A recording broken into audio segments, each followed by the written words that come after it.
There we go. Let's talk about it. So I'm actually a psych major, but I went with an English program with Mr. and Mrs. Wilson. They've been doing this for 20 years, and so they know Ireland like the back of their hand. It was incredible. So I studied Irish mythology and Irish literature. And that's me with one of the professors, Mr. Wilson. So here is just a little map of Ireland. You can see here, I marked 2 spots. Right here in the right-hand corner, that is Dublin, so that's the capital. And then right down here in this little star, that's where I stayed. So that is Cork. And over there on the left-hand side, I ranked, these are just some of the places I visited. I got to go all over Ireland. I ranked them from most favorite to least favorite. So Cork was my favorite because, yeah, I just really got to know it very well, and it became like a home for me. But it is very neck and neck with Guggenbarra. Guggenbarra is incredible. I took so many pictures of it. There's a lot of pictures of this, and they just don't do it justice. It's one of those places where it just feels like magic. And definitely studying Irish mythology, getting to go to a place like that after learning about druids and fairies and gods and goddesses of nature, it just felt so real. Just a few things about Ireland. The population is about 4.9 million. It's the 3rd largest island in Europe, and then 88% of the population are Roman Catholic. If you ever do have an interest in Ireland, they have a very interesting history about the religion there. Like Catholicism got really messy there. Lots of wars over it. It was really cool to learn about. But yeah, you can see that in every street corner. In Cork alone, in like the radius of like maybe like 3 miles, there were 5 cathedrals. So it was just crazy. Like you'd go to Macy's, and then right next door was the church. And so there were a lot of days where Sundays I would go shopping and then just go right next door to church. So here are some similarities. I honestly couldn't think of very many, just because Ireland is very different in the best way possible. And also, whenever I did go, my professors really encouraged us to forget everything that we knew, try to leave like our American lifestyles behind, and just look and see like the differences of the culture. Not to set us apart or anything, but to really immerse ourselves and appreciate the differences. So, but some similarities I did notice was music.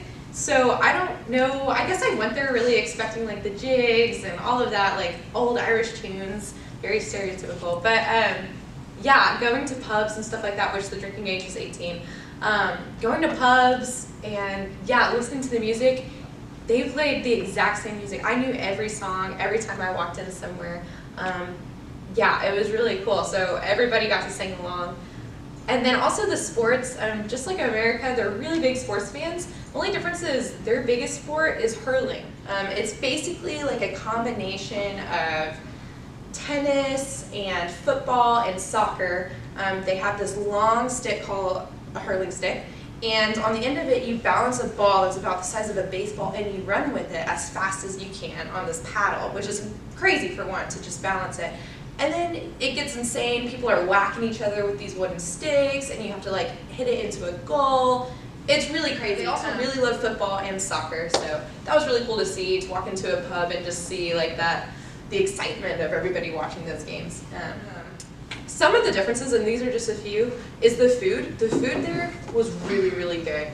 It's always fresh, it's not as processed. So the English market is a huge thing. It's in the middle of town. You walk in and there's just a deli, there's like the cheese, there's the fruits, there's the veggies, and you can just go in and get all this fresh food and then go home and bake it. And that's just something that you don't get a lot here.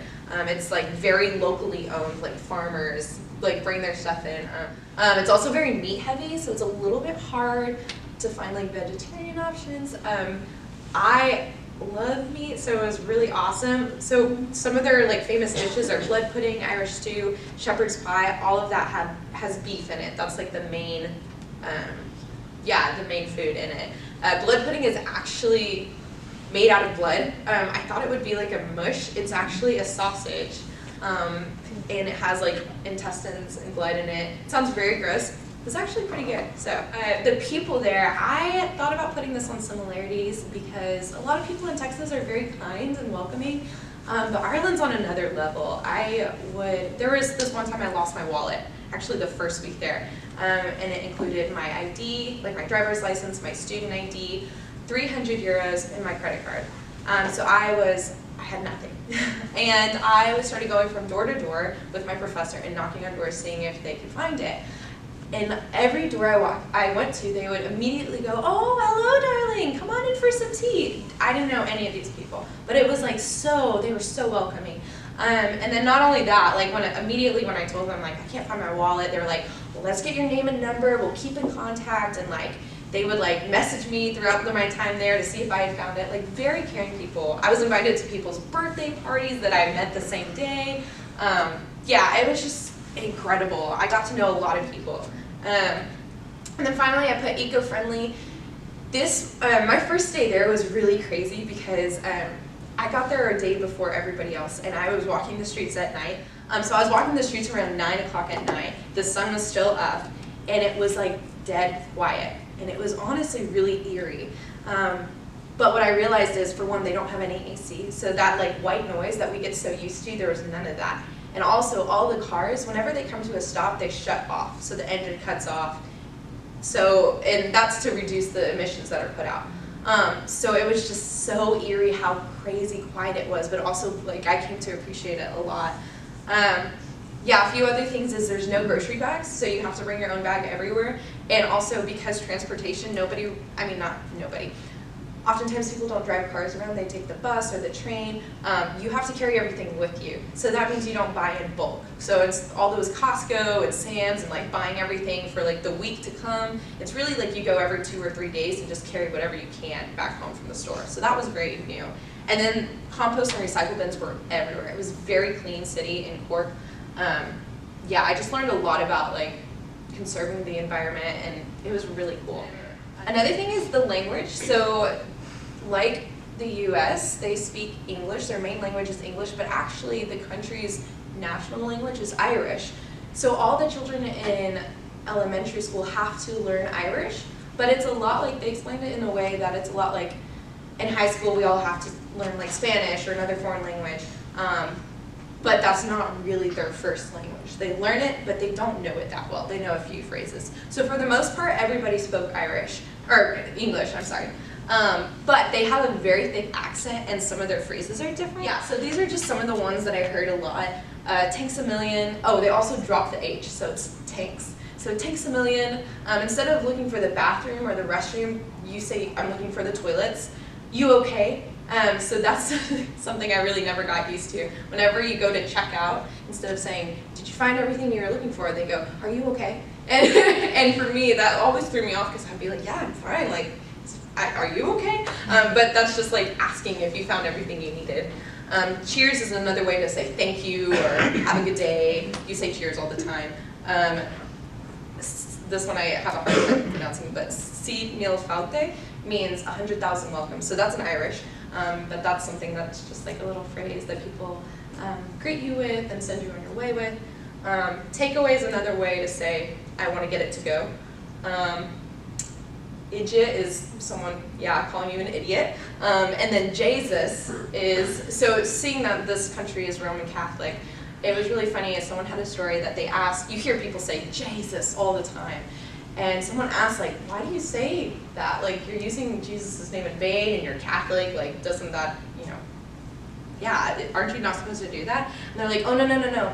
Jesus is Jesus' cousin, so it's totally fine." So they're just really funny people.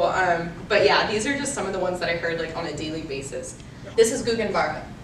So this is my favorite place. It is in a small little island area, so no one can really get to it unless you have your own private car or a driver that is willing to take you there. There are no bus routes that go there. There's only one-way road that gets you there, and it's just completely desolate. The only thing that is there in town is a small steeple and a pub. So it's really cool. And that's also in Guggenbarra. Right up here is in Guggenbarra as well. That's my class. So it's very small. It was about 15 people. And then right up here is in Killarney. So just, emphasizing the green of Ireland. That's something that you hear a lot, is how green Ireland is, and it truly is like inexplicable. It's beautiful.